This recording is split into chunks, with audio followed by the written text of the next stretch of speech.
1.5 കോടി രൂപയുടെ ഹൈബ്രിഡ് കഞ്ചാവുമായിട്ട് ആലപ്പുഴയിലെ തസ്ലിമ സുൽത്താനെ അറസ്റ്റ് ചെയ്തു. വലിയ വാർത്തയാണിത്. 1.5 കോടി രൂപയുടെ മാത്രമല്ല, അത് 3 കോടി രൂപ വരെ വിറ്റുപോകുമെന്നാണ് പറയുന്നത്. ഹൈബ്രിഡ് കഞ്ചാവ് വരുന്നത് അത് മലേഷ്യയിൽ നിന്നും അതുപോലെ തന്നെ തായ്ലൻഡിൽ നിന്നാണ്. അവിടെ മെഡിസിനൽ പർപ്പസിന് വേണ്ടിയിട്ടാണ് ഹൈബ്രിഡ് കഞ്ചാവ് അവർ വളർത്തുന്നത്. എന്നാൽ അത് ഇന്ത്യയിലിട്ട് വന്നു കഴിയുമ്പം ഹൈബ്രിഡ് കഞ്ചാവിന് വലിയ മാർക്കറ്റാണ്. സാധാരണ കഞ്ചാവിന് ഇവിടെ ഒരു 100 ഗ്രാമിന് കൂടി വന്നാൽ 500 രൂപ അല്ലെന്നുണ്ടെങ്കിൽ 1000 രൂപ വരെ വിലയുണ്ട്. അതേസമയത്ത് ഹൈബ്രിഡ് കഞ്ചാവിന് 10,000 രൂപയാണ് ഒരു ഗ്രാമിൻ്റെ വില. അതുകൊണ്ട് ഇന്ത്യയിൽ ഇത് വലിയ മാർക്കറ്റുള്ള ഒരു സാധനം തന്നെയാണ് ഹൈബ്രിഡ് കഞ്ചാവ്. അത് ഇന്ത്യയിൽ ബാംഗ്ലൂരാണ് എത്തുന്നത്. ബാംഗ്ലൂരിൽ നിന്നാണ് ഇത് ഡിസ്ട്രിബ്യൂട്ട് ചെയ്യുന്നത്. പല ആൾക്കാരും ബാംഗ്ലൂർ പോയിട്ടാണ് ഈ കഞ്ചാവും MDMA ഒക്കെ കൊണ്ടിരുന്നത് നമ്മൾ മനസ്സിലാക്കിയിട്ടുണ്ട്. ധാരാളം പേരെ കേരളത്തിൽ അറസ്റ്റ് ചെയ്യുന്നുമുണ്ട്. തസ്ലിമ സുൽത്താൻ എന്ന് കണ്ണൂർകാരി, അവർ താമസിക്കുന്ന ചെന്നൈയിലും ബാംഗ്ലൂരും ആണെന്നാണ് പറയുന്നത്. അവർക്ക് ക്രിസ്റ്റീന എന്നും പേരുണ്ട്. അവർക്ക് 40-41 വയസ്സുണ്ട്. ഇവർക്കെതിരായിട്ട് എറണാകുളത്ത് ഒരു പോക്സോ കേസുണ്ട്. ഒരു പെൺകുട്ടിക്ക് അവർ MDMA കൊടുത്ത് അതിനെ പോക്സോ കേസിനകത്ത് പ്രതിയാക്കി അതിനെ ദുരുപയോഗം ചെയ്തു ആ കുട്ടിയെ. അങ്ങനെ ഒരു കേസ് എറണാകുളത്തുണ്ട്. അതിൽ ഇവർ ജാമ്യത്തിൽ നിൽക്കുന്ന സ്ത്രീയാണ്.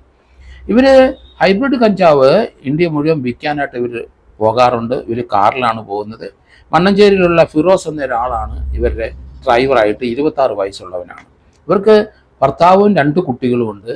ഇവർ ഓൺലൈനിലാണ് ഈ കച്ചവടം എല്ലാം നടത്തുന്നത്. ഓൺലൈനിൽ കച്ചവടം ചെയ്തിട്ട് അതിൻ്റെ പണം ഇവരുടെ അക്കൗണ്ടിൽ വന്നു കഴിഞ്ഞാൽ അവർ പറയുന്ന റിസോർട്ടിൽ ആൾ ചെന്നാൽ അവിടെയാണ് ഡെലിവറി. അങ്ങനെയാണ് ആലപ്പുഴയിലെ ഓമനപ്പുഴയിലെ റിസോർട്ടിൽ ഇവർ വന്ന് താമസിക്കാൻ വന്നത്. അത് ഈ മഹേഷ് എന്ന് പറഞ്ഞ ഇൻസ്പെക്ടർ എക്സൈസിൽ അദ്ദേഹത്തിന് മനസ്സിലായി. അദ്ദേഹത്തിൻ്റെ സോഴ്സ് ഇൻഫർമേഷൻ വെച്ചിട്ട് ഈ ഓമനപ്പുഴ റിസോർട്ടിൽ ഇവർ വരുമെന്നും അവിടെ വെച്ച് ഇവർ 1.5 കോടി രൂപ അല്ലെങ്കിൽ 3 കോടി രൂപ വരെ വിലയുള്ള ഹൈബ്രിഡ് കഞ്ചാവ് വിൽക്കുമെന്നും അത് ഓൺലൈനിൽ അത് സെറ്റപ്പായിരിക്കുന്നത് അത് മലയാള സിനിമയിൽ ഏറ്റവും മുന്തിയ ഒരു നടനായ ഷൈൻ ടോം ചാക്കോയും അതുപോലെ ശ്രീനാഥ് ഭാസിയും, പ്രൊഡ്യൂസർ കം നടനാണ് ശ്രീനാഥ് ഭാസി.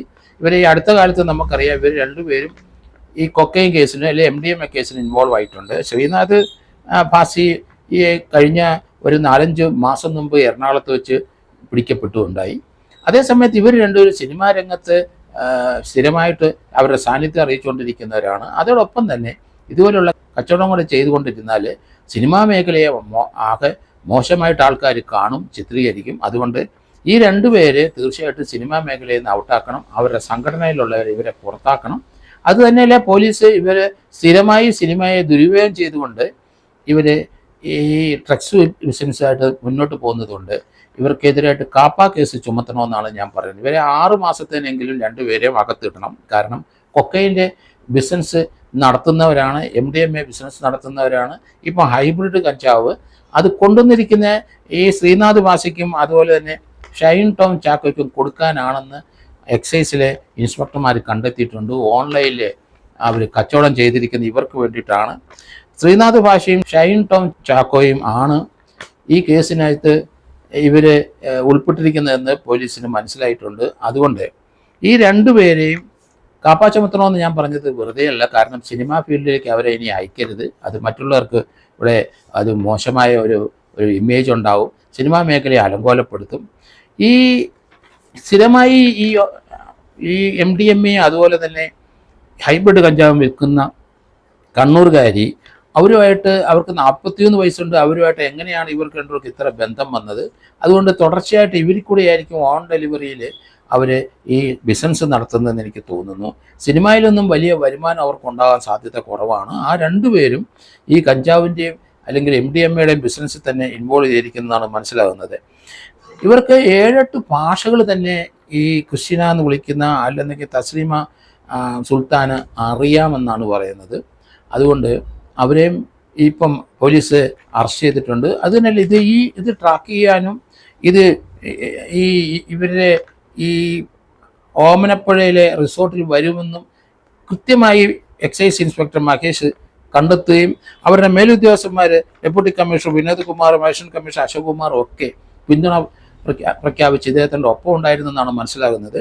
അവരുടെ ഡാൻസ് ആപ്പ് ടീം സർക്കിൾ ഇൻസ്പെക്ടർമാരും എക്സൈസിലെ പ്രിവെൻറ്റീവ് ഓഫീസേഴ്സ് എല്ലാവരും ഈ റെയ്ഡിനും ഇപ്പോഴത്തെ ഈ ക്യാച്ചിനും പിന്നിലുണ്ടായിരുന്നു എന്നാണ് മനസ്സിലാക്കുന്നത്. എന്തായാലും ഓൺലൈനിൽ അവർ ട്രാക്ക് ചെയ്തിട്ടാണ് ഇവരെ അറസ്റ്റ് ചെയ്തിരിക്കുന്നതാണ് മനസ്സിലാകുന്നത്. അത് തന്നെയല്ല, വളരെ വൈറ്റലായ ചില ഇൻഫർമേഷൻ അവരുടെ കയ്യിൽ വേറെയും ലഭിച്ചിട്ടുണ്ട് എന്ന് മനസ്സിലാകുന്നു. അതോടൊപ്പം തന്നെ ഈ ഒരു ദിവസം തന്നെ 1-ാം തീയതിയും 2-ാം തീയതിയും ഒക്കെ കേരള പോലീസും രംഗത്തിറങ്ങിയിട്ടുണ്ട്. കേരള പോലീസിൻ്റെ ഡി-ഹണ്ട് ഏകദേശം 69 പേരെ അറസ്റ്റ് ചെയ്തിട്ടുണ്ട്. അതുപോലെ 2036 ആൾക്കാരെ അവർ പരിശോധന നടത്തിയിട്ടുണ്ട്. അത്രയും ആൾക്കാരെ പരിശോധിച്ചിട്ടുണ്ട്. കാരണം അതിനകത്ത് പലരും ഈ MDMAയും ഡ്രഗ്സും മറ്റും ഉപയോഗിക്കുന്നവരുമാണ്. അവരുടെ കൈവശം അവർക്ക് കൊമേഴ്ഷ്യൽ ക്വാണ്ടിറ്റി പലരുടെ കയ്യിലും ഉണ്ടായിരുന്നുവെന്നും അങ്ങനെയുള്ളവരെയാണ് 69 പേരെ അറസ്റ്റ് ചെയ്തിരിക്കുന്നതെന്നും പോലീസിൻ്റെ ഡി-ഹണ്ടിൻ്റെ വാർത്തയിൽ നിന്ന് അത് മനസ്സിലാവുന്നുണ്ട്. എന്തായാലും കേരളത്തിലെ പോലീസിൻ്റെ അതുപോലെ എക്സൈസിൻ്റെ യോജിച്ചുള്ള ഈ വളരെ കൃത്യമായ രീതിയിൽ ഇൻഫർമേഷൻ കളക്ട് ചെയ്തിട്ടുള്ള ഡിറ്റക്ട് ചെയ്യുന്ന കേസുകൾ ധാരാളം പിടിക്കുന്നുണ്ട്. അതെന്തായാലും സമൂഹത്തിന് വളരെ ഗുണം ചെയ്യുന്ന കാര്യങ്ങളാണ്. ഇവിടുത്തെ MDMAയുടെയും അതുപോലെ കഞ്ചാവിൻ്റെയും ഹൈബ്രിഡ് കഞ്ചാവിൻ്റെയും ഒക്കെ വരവ് കേരളത്തിൽ റെസ്ട്രിക്റ്റ് ചെയ്യുന്ന ഇവരുടെ പ്രവർത്തനം മൂലമാണ്. ഏതായാലും അഹോരാത്രം ഈ 2 ഡിപ്പാർട്ട്മെൻറ്റും പണിയെടുക്കുന്നത് നല്ലതാണ്. കേരളത്തിലേക്കുള്ള കഞ്ചാവിൻ്റെയും അതുപോലെ ലഹരിയുടെയും MDMAയുടെയും വരവ് ഏതായാലും ഒന്ന് ചെക്ക് ചെയ്യാൻ ഇതുമൂലം സാധിക്കും എന്നാണ് ഞാൻ കരുതുന്നത്. കാരണം ഇവിടെ ആവശ്യക്കാർ കൂടുതലായതുകൊണ്ട് ധാരാളം മെറ്റീരിയൽ ഇങ്ങോട്ട് വന്നുകൊണ്ടിരിക്കുകയാണ്. കൂടുതലും ബാംഗ്ലൂരിൽ നിന്നാണ് വരുന്നത്, കാറിലാണ് വരുന്നത്. അവർ വലിയ കോസ്റ്റ്ലി കാറിലൊക്കെ സഞ്ചരിച്ച് വരുന്നവരുടെ കയ്യിൽ MDMA ചെറിയൊരു എമൗണ്ട് ഉണ്ടാവും, ചെറിയൊരു ക്വാണ്ടിറ്റി ഉണ്ടാവും. അതോടൊപ്പം തന്നെ വലിയ ഇൻവെസ്റ്റ്മെൻറ്റ് ഈ MDMA കൂടുതൽ 25 ഗ്രാം വരെ അല്ലെങ്കിൽ 50 ഗ്രാം വരെ 100 ഗ്രാം വരെ കൊണ്ടുവരുന്നുണ്ട്. അതിനൊക്കെ കൂടുതൽ ഇൻവെസ്റ്റ്മെൻറ്റിൻ്റെ ആവശ്യമുണ്ട്. അതുകൊണ്ട് ഇതിനകത്ത് നമ്മൾ ഉദ്ദേശിക്കുന്നതിനപ്പുറം ധാരാളം പണം കൈവശമുള്ളവർ, പ്രത്യേകിച്ച് സിനിമാ മേഖലയിലുള്ളവരൊക്കെ ഇതിനകത്ത് വരുന്നു എന്നാണ് ഈ 2 സിനിമാ താരങ്ങളുടെയും ശ്രീനാഥ് വാസിയുടെയും അതുപോലെ ഷൈൻ ടോം ചാക്കോയുടെയും അവരുടെ ഓൺലൈൻ കച്ചവടം അതിന് സഹായിയായി നിൽക്കുന്ന സലസിമ സുൽത്താൻ്റെ അറസ്റ്റോടുകൂടി കാര്യങ്ങളെല്ലാം വെളിയിലേക്ക് വരുന്നു. അതുകൊണ്ടാണ് ഞാൻ പറഞ്ഞത് ഇവരെ ഇനി സമൂഹത്തിലൊരു യഥേഷ്ടം വിഹരിക്കാനും ഇവരെ മാതൃകയാക്കാനും സിനിമയിൽ ഇവരെ അഭിനയിക്കാൻ പോയ ഇവരെ മാതൃകയാക്കാനും കുട്ടികൾ ശ്രമിക്കുന്നുകൊണ്ട് ഇവരെ കാപ്പ ചുമത്തി ഇവരെ തീർച്ചയായിട്ടും അകത്തിടണം. സിനിമാ ഫീൽഡിൽ നിന്ന് ഇവരെ 2 പേരെ ഔട്ടാക്കണം. അവരെ ചുമന്നുകൊണ്ട് സിനിമാ പ്രവർത്തകരാരും നടക്കരുത്. കാരണം അത് സമൂഹത്തിനും ദൂഷ്യം ചെയ്യും, അതുപോലെ സിനിമാ മേഖലയ്ക്കും ദൂഷ്യം ചെയ്യും. അതുകൊണ്ട് കുട്ടികൾ ഇവരെ ഫോളോ അപ്പ് ചെയ്യാനുള്ള സാധ്യതയും വളരെ കൂടുതലാണ്. അതുകൊണ്ട് ഇങ്ങനെയുള്ളവർക്ക് യാതൊരു ചാൻസ് ഇനി മലയാള സിനിമയിൽ കൊടുക്കരുതെന്ന് തന്നെയാണ് ഞാൻ പറയുന്നത്.